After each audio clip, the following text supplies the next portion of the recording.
I'm Denise. She's a non-fiction editor. And I'm Louise. She's a fiction editor. And together, we're the Editing Podcast. Hello, and welcome to another episode of the Editing Podcast. So in this one, we're going to talk about 3 ways in which we can develop or enhance an editorial business mindset.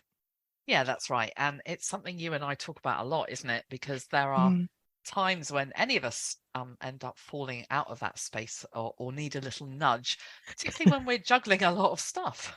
Harvey, are you trying to apologise to our listeners for the fact that this episode is a week late? You busted me. I kind of am. But we did get it done. And that's because we put our business mindset hats on and got it sorted. So without further ado, let's dig into those tips. So tip 1 is to think in terms of making progress instead of achieving perfection. And that's a really beneficial position to take because making progress is doable for anyone, while achieving perfection is almost impossible for everyone. Yeah, and that perfection-seeking mindset is something that can plague editors because for some editors, their practice is so entrenched in the improvement of text, of finding literal errors, of following a set of guidelines prescribed by a client. And it's just so easy to slip into a mindset that frames success and failure in terms of that metric, that it focuses on hits and misses rather than learning and development. Yeah. And while there are times when that's entirely appropriate for editorial practice, it's not necessarily healthy for editorial business development, which is a different thing. So just because our website isn't perfect doesn't mean we shouldn't publish it. And just because we haven't done every single training course available doesn't mean we shouldn't be advertising ourselves to clients. Exactly. So let's talk about how we might reflect on the business progress we've made and use it to reinforce a positive mindset. So maybe you could try this short exercise.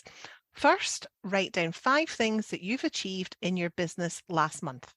Yeah, now these don't have to be big, shiny things like acquiring a new contract or speaking at a conference. They could be smaller things that might even be mundane but necessary. So something like sending out all your invoices on time, or updating a page on your website, or doing a tax return, or completing a project within the deadline. Yeah, or they could be regular things that you enjoy, but that don't have a fee at the end of them, like participating in a discussion in an editorial forum, or referring someone to a colleague, or reading an online article or resource that's related to editorial work or business development. Or maybe you completed a training course. Yeah, that's all progress, isn't it? Yeah. So once you've got your list of 5 things, make a note about why these things are important to your business or your well-being. So sending out your invoices on time means you'll get paid quicker. Doing your tax return might make you feel relieved because you know it's out of the way. Yeah. You definitely. Yeah, you don't have to do that again for another year. Or completing a project on time means you've delivered what you promised to a client, which is good for your reputation and means you might get more work from them. Yeah, and participating in a discussion with colleagues might just remind you that you're part of a community and that you've helped someone. And referring a client to a colleague demonstrates your collegiality and an ability to put a client's needs first. And reading an article is just, well, it's just plain old-fashioned learning, isn't it? And so those notes act as evidence of the progress you've made. But now you can go one step further and think about what you might do next to continue that progress. Yes, so are there other changes you could make to your website next month? Is there an app you could use that would automate reminders for invoicing? Yeah, or could you develop what you've learned from your online reading and training into something more substantive that you write about in a blog post, or turn into a resource for clients so that you can demonstrate how professional you are? And now you've got not just a reminder of the progress you've made, but also a plan for the progress that you could make in the future. And that's such a positive way to look at your business, isn't it? Yeah, it really is. And it beats getting bogged down in thinking about how there aren't enough hours in the day. Instead, you're thinking, okay, so maybe there aren't enough hours in the day, but look what I did anyway. Yeah. And if you do that exercise regularly, you're retraining your brain to think about all the small steps you've taken to get to this point now, rather than all the things you wish you could have done or think you should have done. Yeah. I mean, basically, it's good self-care, isn't it? Yeah. And it's like us the other night when we realised that we were behind with the podcast. And instead of beating ourselves up about it. Okay, so we did it for a second, maybe. Yeah. Well, we've reminded ourselves that we've had a lot on recently and we've still achieved all sorts of things. And we've got 111 episodes under our belt. And then we just got on with talking about whatever topic we'd cover and recording that conversation. Yeah, exactly. So our next tip is about money, or rather our attitude to it. So we're business owners and we charge for our services and we have economic needs, which means the money has to work. And one thing we've both heard entrepreneurs talk about frequently is getting into the space when where you're taking ownership of your financial situation and focusing on growth. Yeah, so this mindset tip is essentially about feeling in control.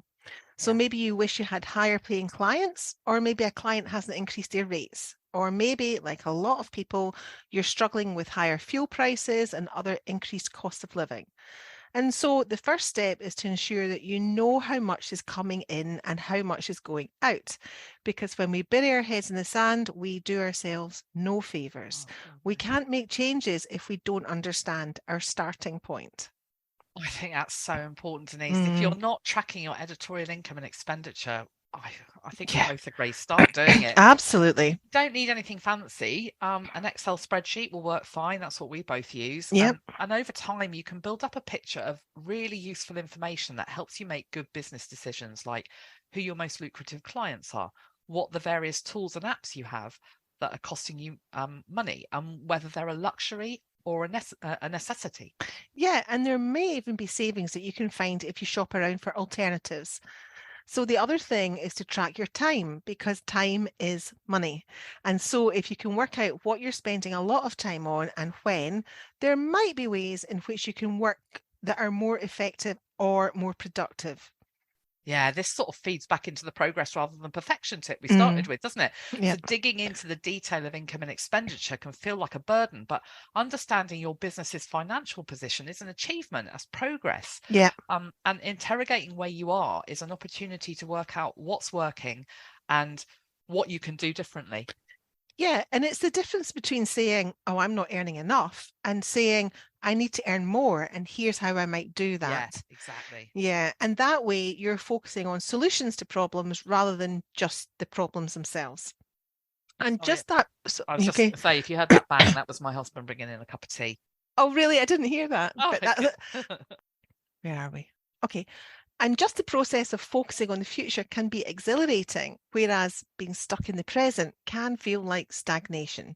And again, we'd say it's worth doing this regularly because that means you retrain your brain. So that spreadsheet becomes the hub of your business practice and ensures you have a continual sense of how your business is performing. So now for our final tip, and that is decide what your goals are and stick to them. Yeah, so this is essentially about business planning. So maybe you don't have a 5-year plan, that's fine. But are there 5 things you'd like to achieve in the next 12 months and why? Yeah, and what would the benefits be for you? Now, you might well discover some of the answers to those 2 questions when you experiment with the first 2 mindset tips, actually. Yeah. Mhm.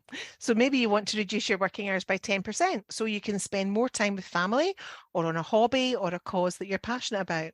Or perhaps you want to commit to a marketing strategy that makes your business more visible. Yeah, or maybe you'd like to create a course that will generate passive income for you. Or maybe it's the tracking spreadsheet you need to set up so you can interrogate and cut your costs. Or perhaps you want to get onto better paying publisher freelance lists so you can ditch 2 lower paying clients. Whatever these goals are, there will need to be a set of objectives that you'll have to meet. So the key then is to make sure that you record your plan and stick to it. And by recording it, you ensure that you don't end up going down rabbit holes. Yeah. Now, we're not saying you can't adjust your plan. If you have a brainwave or because a new priority comes up, that's fine. It's your plan. And of course, you can change it. But changing a plan is different to ignoring a plan because Yeah. you've become distracted. Yeah. And actually, you could even record the plan on a new sheet of the spreadsheet you track your client work, income, and expenditure in, because that way all the business development stuff is in one place. Yeah, and that means you're regularly up to speed with all the achievements you're making in terms of your goals, even if they're teeny tiny. I really like that idea, actually. You could have a sheet for each goal with all the steps required to get to the end point. Yeah. And so you're helping to embed the progress, not perfection way of thinking in your brain. Love it. Love it, love it, love it. Yeah. So on that note, that's it for our 3 business mindset tips. We hope you've enjoyed this episode. Thank you so much for listening again. If you'd like to help support the Editing Podcast, you can join our Patreon community for only £3 a month. Yeah, we'd love to have you on board. So if you're interested, hop over to patreon.com/editing podcast. All our patrons get exclusive access to a huge batch of transcripts. We'll pop a link in the show notes for you. In the meantime, she's been Louise. And she's been Denise. Join us again next time. Bye. Bye.